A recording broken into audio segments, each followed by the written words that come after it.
Je sais pas trop ce que je t'avais dit. Ce qui était intéressant, c'est de le faire comme ça dans la lancée, quoi, un peu façon, un peu garder l'esprit un peu instantané de la rue, c'est-à-dire tac, on va jusqu'au bout.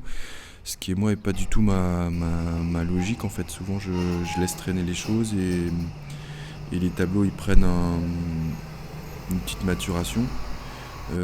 Par contre, ce tableau-là, c'est-à-dire un grand format, c'est un 120 figures. Il lance là la série que je suis en train de faire, la nouvelle série qui est donc exposée à Toulouse, au Muséum de Toulouse, où je pars sur des grands formats. Et donc juste après celui-là, il y en a eu un autre là qui a été suite à l'affaire du tribunal, où j'ai repris le Prud'hon, le tableau de Prud'hon, la justice. Ça c'est quoi? C'est la vengeance et la justice divine poursuivant Monsieur Chat, qui est repris d'un tableau de Prud'hon, qui était la vengeance et la justice divine poursuivant le crime. Donc j'ai repris la composition pour faire un peu comme ça une mise en abîme avec l'histoire de procès avec la SNCF.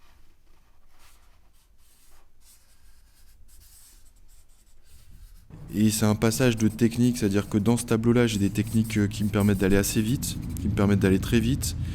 Et dans les tableaux qu'on suivit, on va dire c'est un peu une tête de série ce tableau. Dans les tableaux qu'on suivit, je reviens avec de la technique peinte plus classique et plus en fait plus lente. Parce que là, j'utilise beaucoup les marqueurs, les encres qui permettent d'être très très spontané en fait. Donc ça tourne, hein, on est bon. On est bon. Ça, on enlève.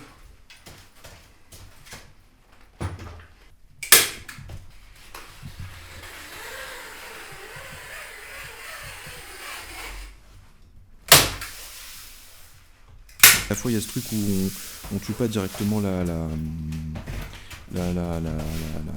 proie en fait. C'est-à-dire que c'est très proche de notre société en fait. Puisqu'on va utiliser une meute de chiens pour fatiguer et pour presque tuer la bête, quoi. Ce qui fait que le commanditaire de la chasse à courre, il est en troisième ligne et d'une certaine façon, il télécommande. Ouais, je sais pas, c'est très curieux.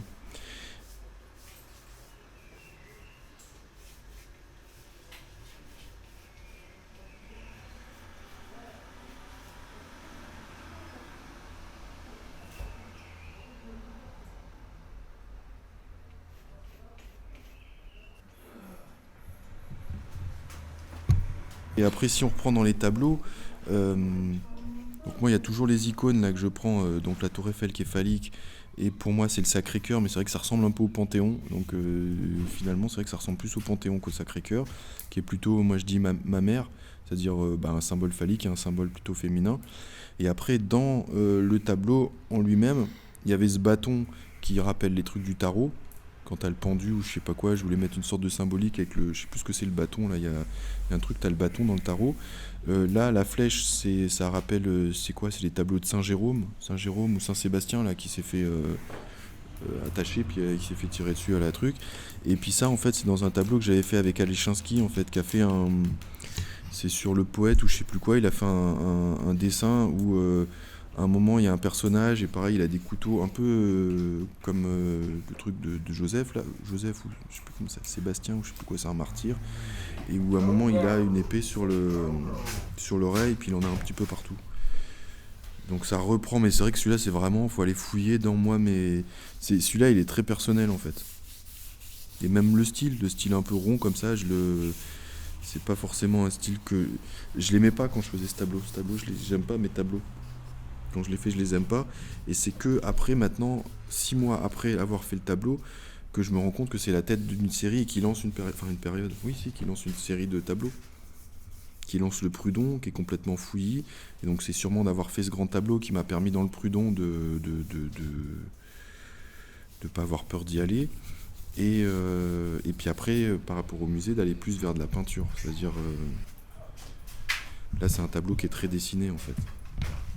Il n'est pas vraiment peint.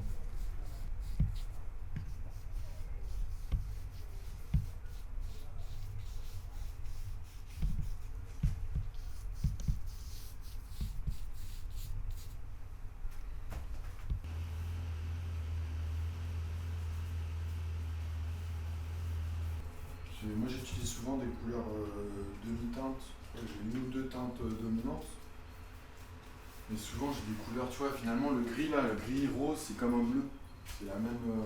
C'est des couleurs assez douces. Donc c'est curieux parce que le premier plan là il va prendre. Enfin une des grosses parties, il va rester dans des couleurs d'arrière-plan. Et c'est surtout ça qui va revenir. Et puis les chiens qu'attaquent en fait, ça va. Je sais pas quoi, les chevaliers ça veut dire qu'il a une éthique ou je sais pas quoi. Enfin, ça t'a confirmé, enfin, j'en sais rien, chevalier quoi. Je peigne, je fais confiance au temps, à l'expérience. Je me rends compte que plus je peins, plus j'arrive à aboutir une peinture. Qu'est-ce que ça veut dire? Ça m'inquiète pas trop. Où je vais, je n'en sais pas trop. Si, c'est un truc un peu. J'ai mélangé du vocabulaire graphique habituel que je maîtrise. Tour Eiffel, les trucs que je mets dans mes tableaux un peu plus on va dire esthétiques ou je sais pas quoi. Et puis voilà, la scène de chasse, je sais pas pourquoi, j'avais déjà fait ça une fois dans le métro. Peut-être de loin, c'est peut-être la chasse dans sa percée, la chasse est ouverte. Je sais pas quoi, il y avait ce truc de safari que je trouvais rigolo. Enfin, un souvenir rigolo. Et que voilà, les scènes de chasse, c'est une scène de genre. Je sais pas pourquoi ça existe, quoi, la chasse à court. Je suis pas un spécialiste de la chasse à court, de la chasse, de tous ces trucs-là. Mais, je sais pas, ça m'amuse. Chasse. Je me sens un peu traqué. Je me sens un peu traqué au fond. On me traque. Hop, alors un béchelaire pour faire le fond du tableau. Il y a un titre évident, et puis après je me rends compte que non, c'est la chasse à court qui est plus. Enfin, c'est la chasse. Et j'aime bien qu'il y ait chat. Donc dans Chevalier, c'est Chevalier sans tête. Et ça, c'est une référence à Calvino. Le Chevalier sans tête, c'est un livre de Calvino. Donc ça fait référence à moi, à mon adolescence. Un des seuls livres que j'ai lus, c'était Le Baron Perché, Italo Calvino. Et après, je me suis rendu compte dans sa bio qu'il y avait aussi le Chevalier sans tête. Et qui est toute l'histoire de... Ouais, c'est la Fertier, on se rend compte que c'est un chevalier, mais qui n'existe pas en fait. Et dès qu'on commence à vouloir décortiquer, c'est ça en fait, là, c'est comme le tableau. Si on veut trop décortiquer le tableau, c'est bidon. En fait, ce qui est intéressant, c'est cette dualité vivant, instinct et conservation. Donc, c'est un peu comme la guerre de Bosnie, les paysans qui viennent attaquer la ville, le peuple, le nombre qui vient attaquer l'art, qui est un truc ostentatoire de je sais pas quoi là, de richesse que tu montres quand t'as de la culture. En fait, c'est quand t'es pauvre, t'as une autre culture, t'as une culture pratique, t'as la culture de la bouffe, t'as la culture de te nourrir, la culture de la bagarre, mais t'as pas forcément la culture des belles choses, de l'art, de la tradition, du patrimoine. Tu vois une génération en fait. Et donc c'est un peu ces deux trucs qui s'opposent. C'est-à-dire un peu le peuple qui vient attaquer la ville aussi. Enfin ça se voit peut-être pas quoi. Tu vois, les gens qui critiquent, t'as aussi parce que c'est des chiens requins. Alors ils tirent la langue, mais en même temps, ils viennent s'attaquer au tableau. Donc à la fois, c'est un chevalier qui est c'est un peu comme le fascisme, il n'y a pas de tête, c'est ça en fait, qui vient attaquer quelque chose, là-bas, qui broie tout un peu devant lui, et donc il va s'en attaquer à la culture, au patrimoine.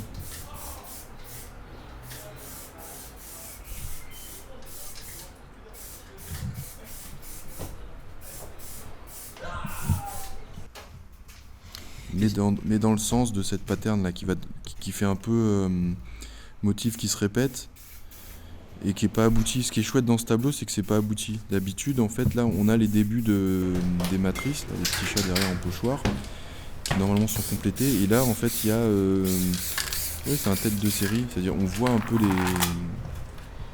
J'ai réutilisé ça dans les autres tableaux, c'est-à-dire qu'à un moment, je sais pas forcément quoi remplir et que je sens que le tableau est vide, parce que là, il y a juste du bleu derrière, ça serait très pauvre. Je viens remplir avec ces petits chats en fait que je trouve qui sont attendus quoi.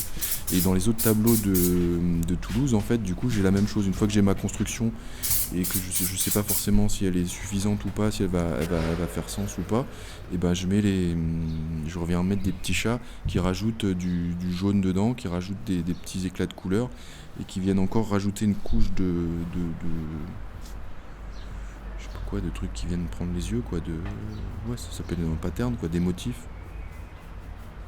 enfin, en tout cas moi, de m'inscrire dans une tradition de la peinture, parce qu'après quand on fait de la peinture, c'est ça, il y a une tradition aussi, et puis aussi une sécurité d'aller vers des choses que les gens connaissent. Alors c'est pas joli de dire ça, un artiste qui va vous montrer des choses que vous savez déjà, mais malheureusement ça c'est la réalité de la peinture, c'est qu'on va rarement vers des choses qu'on connaît pas, quoi. À moins d'avoir une assurance et une sécurité qui fait qu'on peut se permettre justement d'aller vers du déséquilibre, mais les gens cherchent quand même un équilibre et cherchent quelque chose qui les rassure, qui les rassure. Et donc là, quand toi tu disais de sortir de la rue, c'est vrai que c'était un tableau où j'essaye de garder cette spontanéité de la rue, mais en même temps faire du graffiti sur toile, c'est pas... je laisse ça aux Américains, quoi, c'est-à-dire ou à tous les gens qui font... Enfin, c'est vraiment le balbutiement, faire du graffiti sur toile. C'est pas de la peinture, quoi. Le graffiti, est-ce que du graffiti... Enfin... Donc, et après, je me suis rendu compte que c'était pas suffisant de faire juste du graffiti, enfin, du truc comme dans la rue. Il faut qu'il y ait quelque chose de plus. Après, ça peut être très bien de faire des toiles comme ça, dans la lancée, dans une spontanéité comme ça, parce qu'il peut y avoir des bonnes choses qui tombent, mais sur la longueur et sur la quantité, parce que quand on est peintre, on peint quand même régulièrement, sur la quantité, on se rend compte que il y a beaucoup de gâchis, quoi. Et donc je me suis rendu compte que ça fait des années que je gâche beaucoup de toiles d'une certaine façon. Et ce tableau que je croyais gâché, finalement, il ouvre une série, donc il reprend, tous les tableaux se tiennent entre eux, en fait. Et ça, c'est un tableau qui n'est pas commercial, c'est-à-dire qu'il n'a pas été destiné à être vendu. Et là, c'est donc une autre période qui est sur ces grands tableaux, où je dois faire une peinture qui se vaut d'elle-même, en fait. C'est ça qui est dur, c'est-à-dire avoir une peinture qui soit vendable, mais à la fois qui va s'adresser à un autre type de public, un public de grands collectionneurs, qui eux veulent... ils veulent... Qu'est-ce qu'ils veulent ? Ils veulent un sentiment d'originalité, quoi. Et c'est très très dur à le trouver, ça, parce qu'à la fois en restant dans une tradition de peinture, en restant dans un vocabulaire ou dans des techniques qui sont connues, pas partir dans du kitsch ou dans des phénomènes comme ça de mode ou je sais pas, de technique, d'avoir une technicité, je sais pas, j'imagine des trucs 3D ou des projets, enfin un truc, des installations, des machins, sans forcément aller dans ce truc-là, en restant dans la peinture, c'est très dur d'avoir une originalité. Et en fait, l'originalité, c'est juste qu'il faut que j'assume ma sensibilité ou ce que je fais. En fait, il faut juste que je peigne et que je bosse, c'est tout, quoi. Et après, il y a toujours cette peur de l'épuisement. Alors qui était rassurante dans la toile qu'on a fait, puisque vu qu'on savait que ça allait être fait c'est de l'ordre de la performance, que ça allait être fait en une journée, il n'y avait pas cette peur qu'est-ce qu'on fait ? C'était une expérience. Voilà, c'était une expérience. Et les autres tableaux sont beaucoup plus compliqués parce qu'ils sont faits en série. Moi, je travaille beaucoup en série. Là, c'était quand même une pièce, c'est une tête de, c'est une tête de série.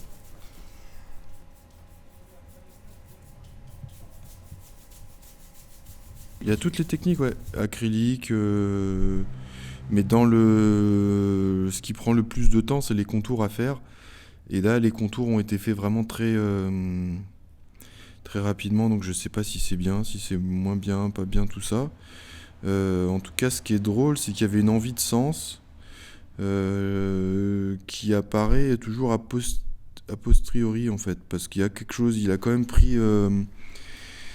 il y a cette idée de un peu de course en avant avec la chasse à courre. Donc en fait là, je sais pas, c'est une sorte d'autoportrait en fait, où je sais pas vraiment où je suis. Donc est-ce que je suis cette sorte de chevalier guerrier qui part en avant et qui court et qui a une sorte de horde de chiens requins là qui s'attaque à quelque chose, qui s'attaque peut-être au marché de l'art, parce qu'il y a une idée d'une bataille là, parce que dans le tableau le sujet il se prend un coup de bâton, il y a une flèche dans le cul, enfin dans la fesse, une épée sur l'oreille.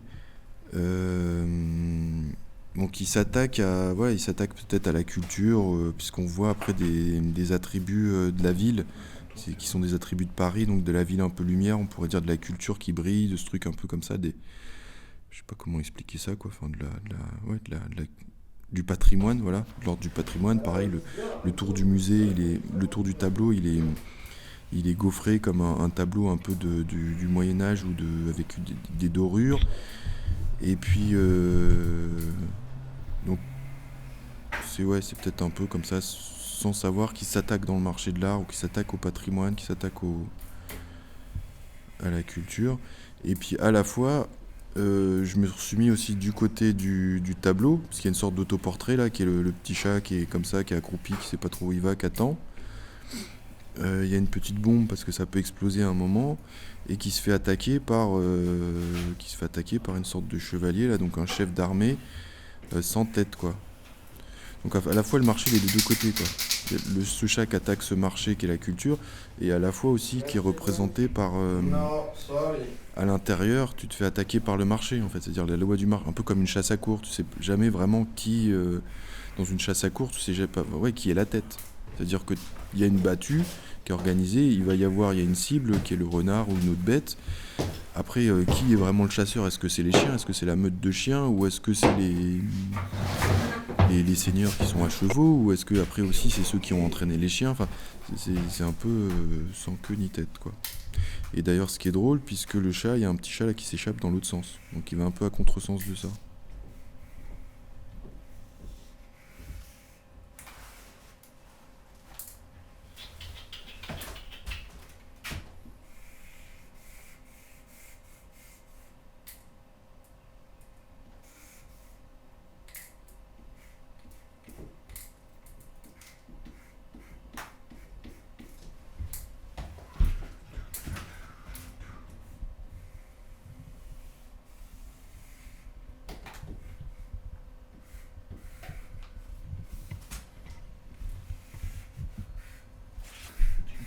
Brown, brown brush, brown brush.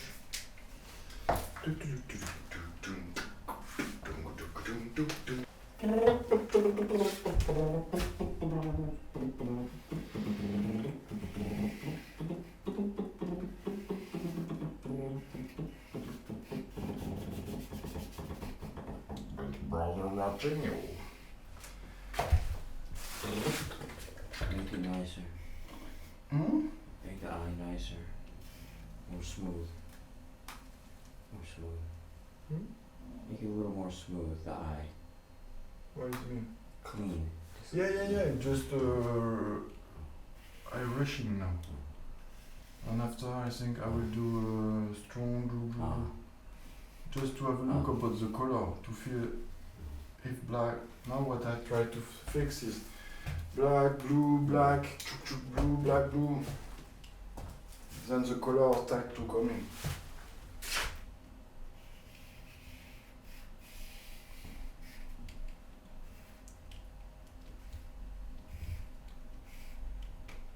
I think usually about you have too much black. It's like a junior No, make this good.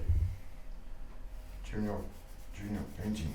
Black, everything black.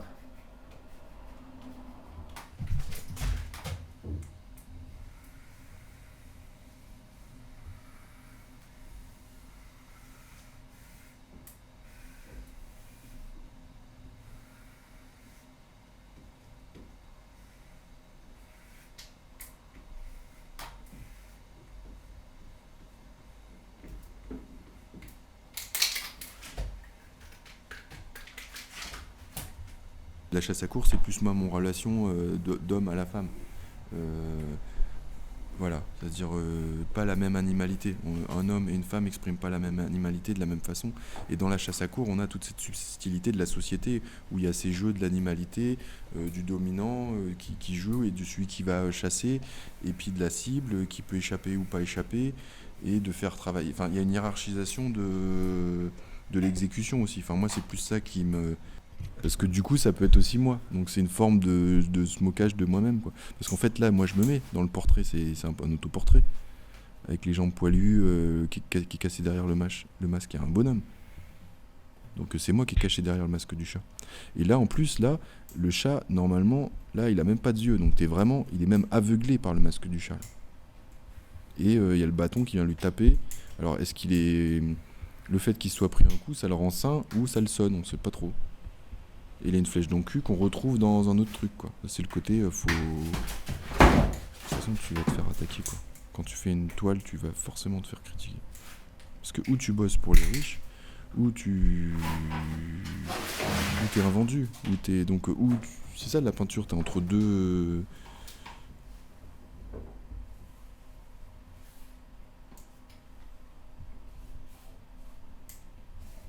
Parce qu'à la fois, plus tu peins, plus t'emmerdes tout le monde. Parce que ton œuvre, elle se fait sans que t'en aies conscience, en fait. Plus tu peins,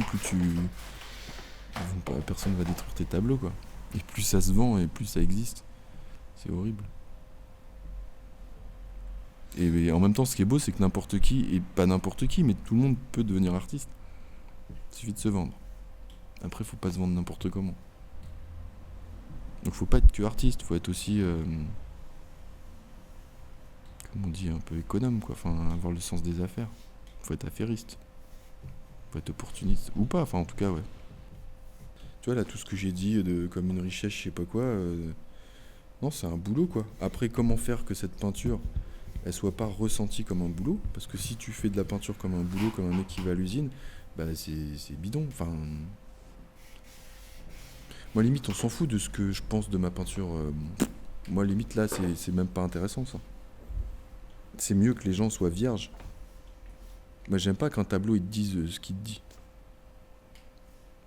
Moi, ce tableau, il a mis 6 mois à me raconter ce qu'il racontait. Donc, et puis maintenant qu'il raconte des trucs, ça me fait chier de me dire ah oui, c'est ça ce tableau. Je préfère pas savoir ce qu'il est, et je préfère même que ce soit quelqu'un qui me le raconte, qui me dise ah là, moi ça me raconte ça, ça me raconte ça. C'est-à-dire le spectateur est super important, le regardeur est super important, tout comme le collectionneur va être super important parce qu'il va collectionner un tableau à un moment donné qui lui raconte quelque chose. Et c'est bien que ça soit pas que la pensée d'un peintre ou je sais pas quoi, parce que c'est chiant.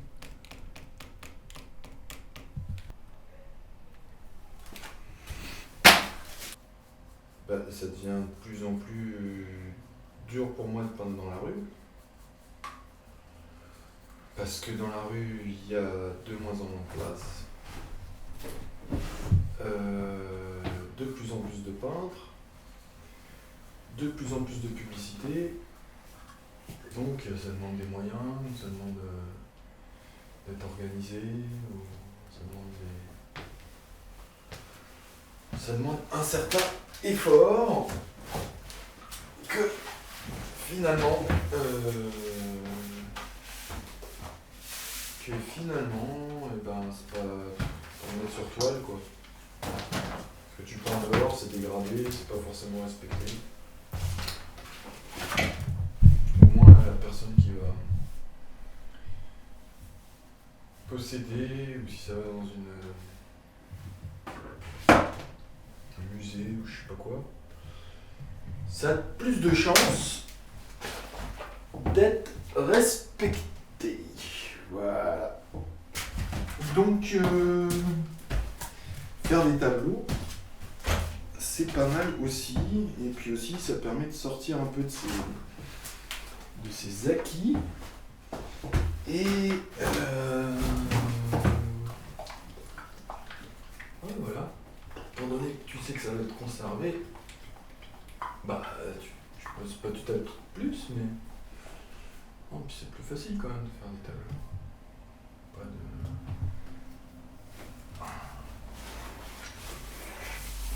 de stress, c'est un peu face à toi-même, quoi.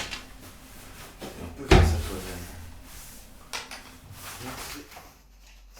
Les gens me disent c'est encore trop tôt. Les gens me disent c'est encore trop tôt pour que tu ailles au musée.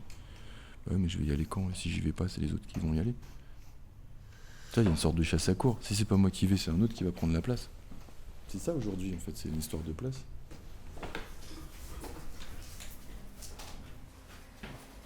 Il y a toujours eu des gens pour collectionner la peinture.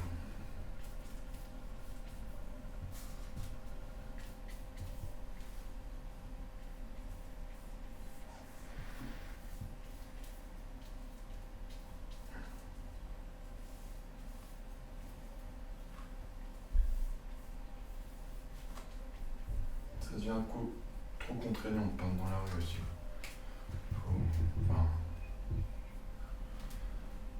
Ça fait longtemps maintenant que je peins là dans la rue, l'air de rien, même si les gens me prennent pour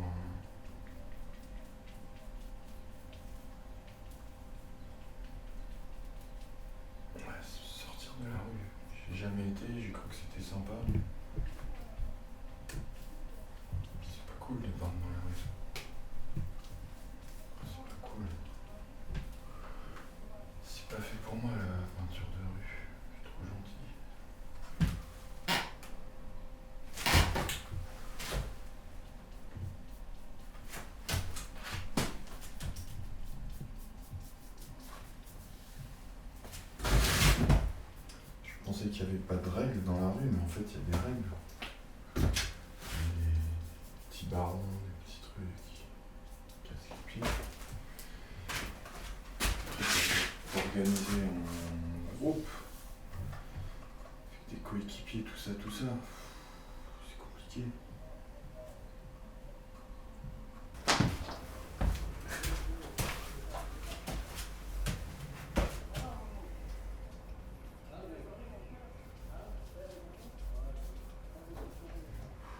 Painting, stop!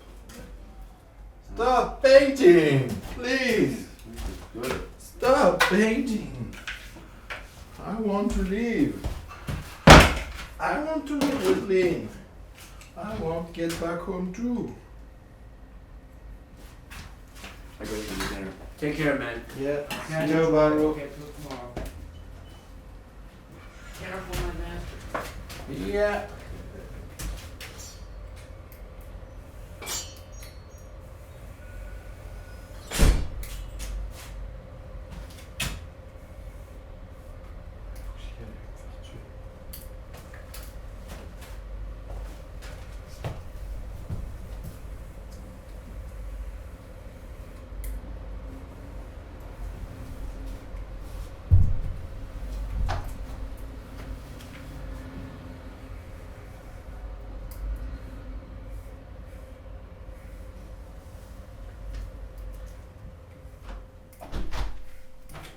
Je jouais derrière des...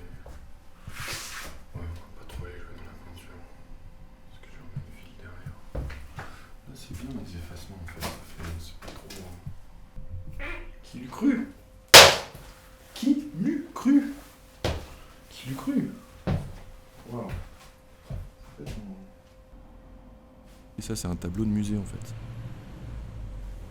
C'est pas un petit tableau, c'est pas un tableau décoratif.